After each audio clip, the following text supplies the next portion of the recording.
E aí pessoal, tudo bem? Muito bem-vindos ao canal novamente, muito bem-vindos a mais um vídeo.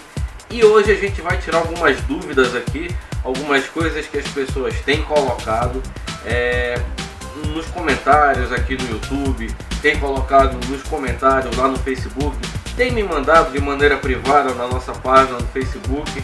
Então a gente vai estar tentando sanar um pouquinho essas dúvidas aqui, tá? E a gente vai estar tentando esclarecer algumas coisas. Lembrando que, se alguém ainda discordar do que eu vou falar, faz um favor de trazer aqui nos comentários a réplica da informação embasada em alguma coisa sólida. E não simplesmente dizer que o Joãozinho da padaria falou que é assim, então tem que ser assim, tá?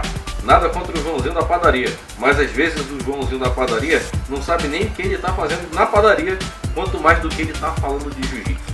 Então tragam informações embasadas. Se eu tiver errado, se for alguma coisa que vá complementar as minhas palavras e vá engrandecer o conhecimento de todos nós, a gente traz aqui no canal e corrige a informação como já foi feito anteriormente. Mas se for apenas especulações do tipo eu acho que é assim, talvez seja assim, a gente não dá nem ouvido, tá? Porque antes de vir aqui a gente traz informação baseada em pesquisa, antes de mais nada, ok? Também quero rapidinho aqui mandar um abraço para o meu amigo Fábio Oliveira, que é professor e é federado à Federação Pernambucana de Jiu-Jitsu Tradicional estilo Ivan Gomes, do nosso grande mestríssimo José Gomes. Fábio Oliveira, que acompanha o nosso trabalho, um abraço do coração. Mandar um abraço para o Shihan Antunes, que está lá no Rio de Janeiro. Mandar um abraço para o mestre José Higino Nunes, que também está no Rio de Janeiro. Mandar um abraço para o José Gomes, que é o presidente da Federação de Jiu-Jitsu Tradicional estilo Ivan Gomes, lá em Pernambuco. Mandar um abraço para o meu grande professor, grande mestre Eduardo Moraes, que está lá, eu acho que deve estar no Ceará ainda, ele estava fazendo alguns trabalhos aqui pelo Nordeste. E para o pessoal de Pernambuco principalmente, que tem acompanhado nosso trabalho, e o pessoal do Rio de Janeiro, que tem acompanhado nosso trabalho, nosso muito obrigado. Vocês estão ajudando muito a engrandecer o conhecimento de todos, divulgando o trabalho que a gente tem trazido.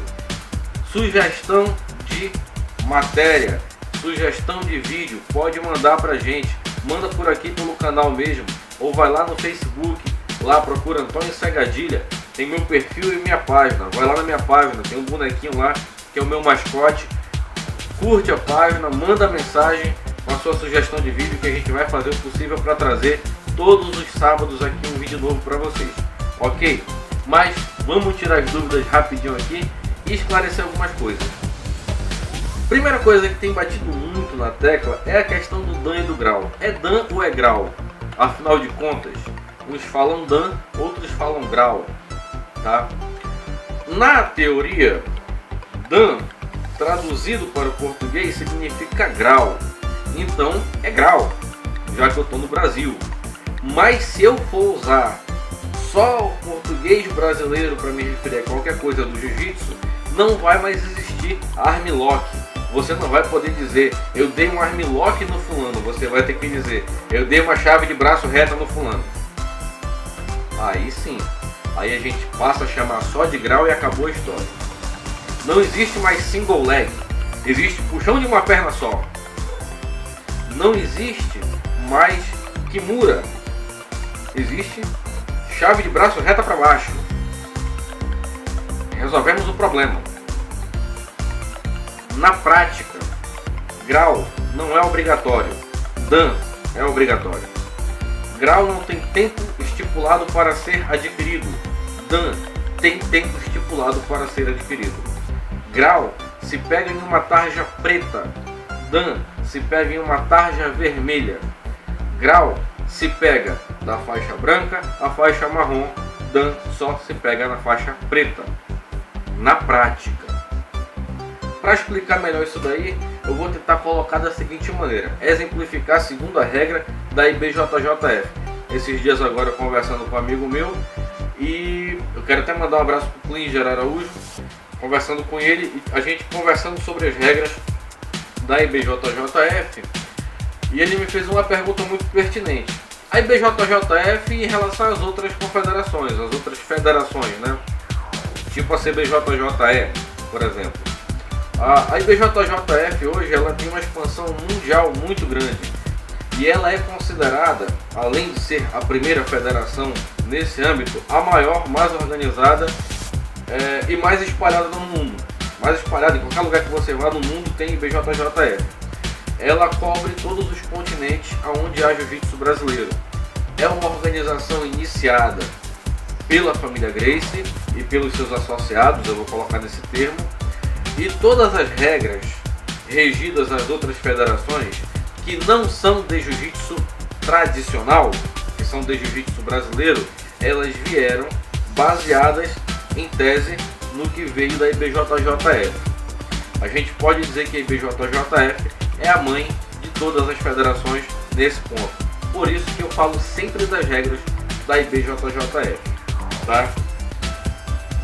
Segundo a IBJJF, a graduação da faixa branca até a faixa marrom, e aí vamos lembrar, branca, cinza, amarela, laranja, verde, azul, roxa, marrom, depois vem a preta. Essas oito primeiras faixas aqui, ela tem uma tarja preta. Como é a graduação delas? Em faixas menores, eu posso colocar, eu nunca vi em faixas maiores isso. Eu posso graduar bimestralmente, trimestralmente, semestralmente e anualmente. Minha graduação pode ser graus brancos, graus amarelos ou graus vermelhos nas tarjas pretas.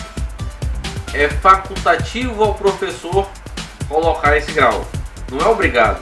Tem professor que passa o aluno de faixa sem colocar um grau na faixa do cara.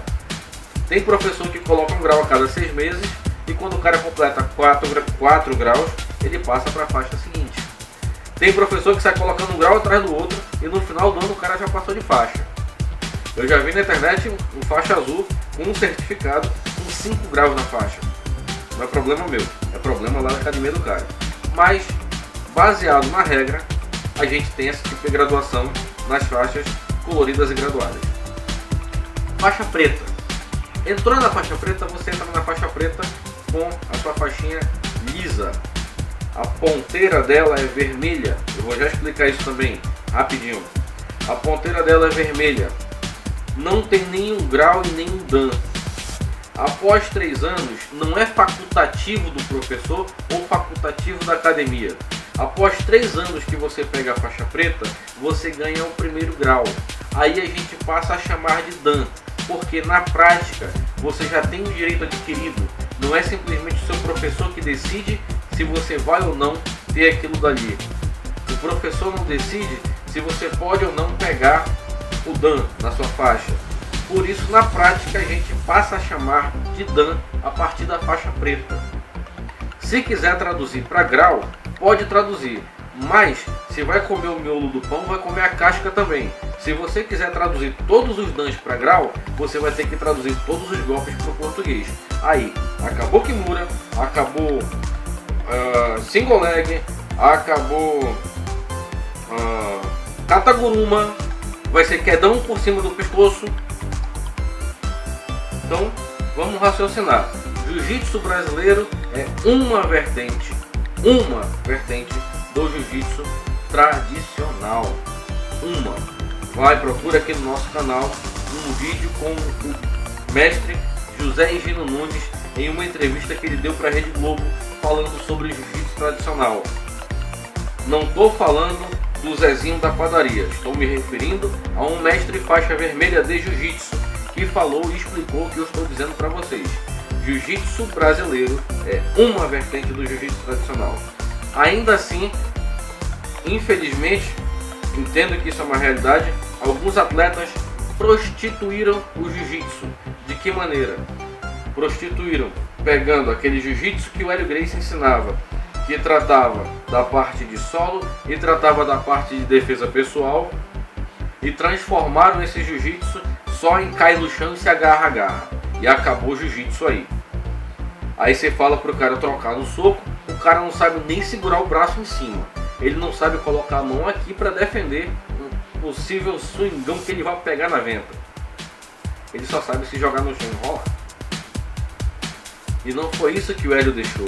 O Hélio trouxe a defesa pessoal e o Hélio trouxe técnicas aprimoradas para o jiu-jitsu brasileiro, aonde ele trabalha mais métodos de alavanca e menos força. Isso é jiu-jitsu brasileiro, mas não deixa de ser jiu-jitsu e não deixa de usar palavras em japonês. Repito, quer comer o miolo, vai comer a casca do pão também. Se é para pegar a palavra dan e só chamar de grau, para de chamar de jiu-jitsu. Quando alguém perguntar, você diz: eu pratico arte suave. E deixa a pessoa se virar para entender. Porque nós temos que saber que prática versus teoria às vezes entram em conflito. E aí eu vou já explicar agora mais um exemplo. Tarja vermelha e tarja branca na faixa preta. Como funciona? Tarja vermelha na prática. Tarja vermelha, professor. Tarja branca, competidor. Tarja vermelha pega dans. Tarja branca não pega dans. Tarja vermelha seria como uma autorização para você dar aula. Tarja branca para você usar em competições ou, caso você não queira dar aula, você treina com aquela tarja. Tem muito faixa preta que está usando tarja modinha. Não sabe nem por que usa. Tem muito faixa marrom que está usando tarja branca modinha. Tem muito faixa roxa que está usando tarja branca modinha. Quando eu falo modinha, é porque se você chegar com o cara e falar por que a tua tarja é branca, ele não sabe te responder. Então, vamos pesquisar só para esse exemplo, tá? Segunda situação. Eu tô na academia tem 6 meses. Aí o meu colega entrou tem 4 meses. Aí veio a graduação. Aí o meu colega pegou o grau dele na faixa e eu não. Aí depois eu peguei o meu grau também. Todos os dois são faixa branca primeiro grau. Eu tenho mais patente, mais moral, mais grau do que o meu colega? Não. Vocês dois são faixa branca. Vocês estão no mesmo nível. A diferença é que tu tem 6 meses de academia e ele tem 4 meses de academia. Só isso. Mas vocês estão no mesmo nível. Mas eu tenho 4 graus na faixa branca e meu colega só tem 1. Vocês vão estar no mesmo nível segundo a federação. Vocês vão competir na faixa branca. Não existe categoria faixa branca 1 grau, 2 graus, 3 graus, 4 graus. Não existe categoria por grau. Existe categoria por faixa, por peso e por idade. Não por grau. Então, nunca, em hipótese alguma, né, não é só questão de grau, mas nunca julgue que o grau na sua faixa lhe torna melhor do que o seu colega. Não é assim que funciona o jiu-jitsu. Vocês dois são faixa branca e vocês dois estão no mesmo patamar. Ok? Mais uma perguntinha. Aí essa daí vem lá de Pernambuco. Eu treino jiu-jitsu, sou faixa preta. Aí eu vou treinar judô.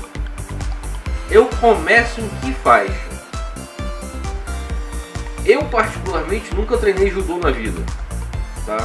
Então eu não vou saber responder essa pergunta de uma maneira precisa.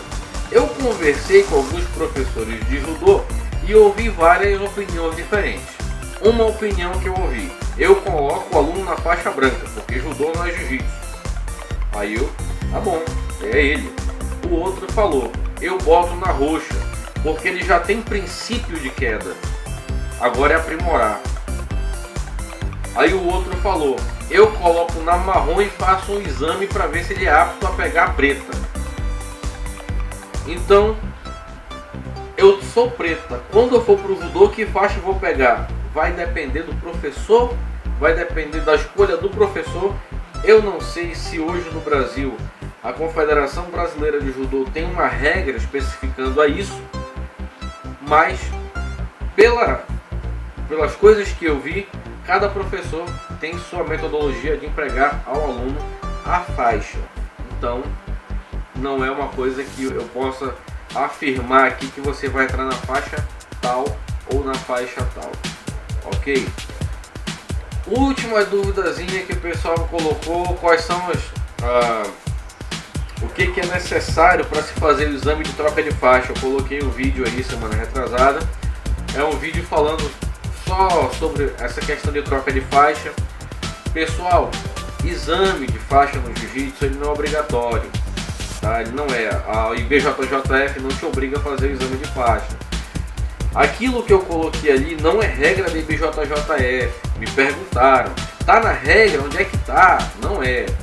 A IBJJF ela deixa a critério do professor. Tem professor que faz exame, tem professor que vê pelo campeonato, tem professor que vê o desenvolvimento do aluno na academia. Então tem professor para todo tipo de situação. Não é a regra quem fala, é o professor. Então vai pelo teu professor e não fica, porque eu tenho que fazer o exame, ou o professor tem que colocar o aluno para fazer o exame, porque tem dois tipos de jiu-jiteiro.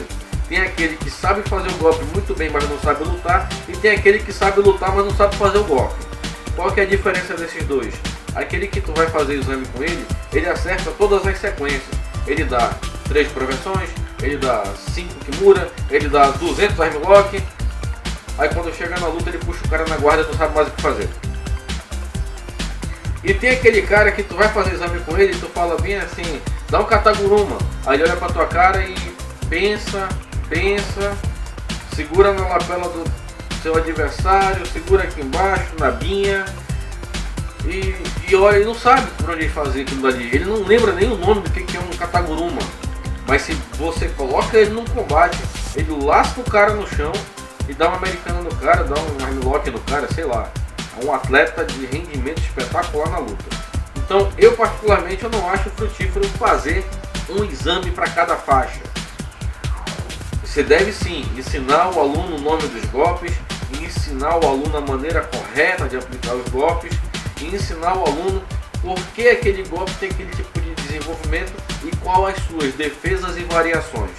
Mas, do meu ponto de vista, você obrigar o aluno a fazer uma sequência, é tipo um kati. A palavra kati a gente utiliza muito no Kung Fu, tá? Você fazer tipo um kati, onde o aluno tem uma sequência de golpes que ele vai fazer só para ele passar de faixa, ele muitas vezes vai querer se acostumar a aprender a fazer só aquilo dali, chega no dia ele faz, ponto. Ele não é obrigado a aprender mais nada. Ele já sabe fazer aquilo dali, então ele está satisfeito com aquilo. Tem que aprender a fazer? Tem, mas eu em particular não vejo a obrigação do aluno ter que saber fazer esse kati, ou kata, como queira falar no karatê, né? Fazer esse kati para poder passar de faixa. Veja o desenvolvimento dele, o desenvolvimento dentro e o desenvolvimento fora do tatame. Se aqui dentro ele está sendo um bom atleta, e se do lado de fora ele está sendo um bom cidadão. Porque acima de tudo, jiu-jitsu não é para formar campeão de medalha. Jiu-jitsu é para formar pessoas de bom caráter, é para formar cidadãos de bem que possam, dentro da sociedade, passar conhecimento, paz, amor e igualdade a todos. Eu acho do meu ponto de vista isso. Então, mas cada um é cada um. Me pediram, coloquei, ponto. E para me despedir de vocês, só lembrando que todo sábado vai ter vídeo novo aqui para vocês. Todo sábado eu vou trazer alguma coisa nova. Se inscrevam no canal, curtam o vídeo, se possível compartilhem. Vão lá no Facebook e curtam nossa página. Mande sua sugestão de vídeo. Não gostou de alguma coisa? Vem aqui embaixo, escreve uma crítica. Outro dia eu vi um cara fazer isso e não gostei. Escreveram uma crítica no vídeo dele e ele foi lá e apagou. Aí a pessoa veio, escreveu de novo, ele foi lá e apagou. Se alguém escrever uma crítica pra mim, eu vou ler e vou receber com o maior amor e carinho, vindo do Joãozinho ou não. Mas se vier do Joãozinho, eu não vou dar ouvido, porque a gente tem que passar informação embasada aqui, tá? Lembrando também que eu acho que semana que vem já a gente vai fazer um videozinho breve sobre as novas regras da BJJF, mudou algumas coisas do ano passado para cá e a gente vai estar fazendo um vídeo trabalhando isso daí. Então agradeço de coração a vocês, espero que tenham gostado do vídeo. Qualquer coisa pode mandar sua pergunta, sua dúvida, e até sábado que vem, tá?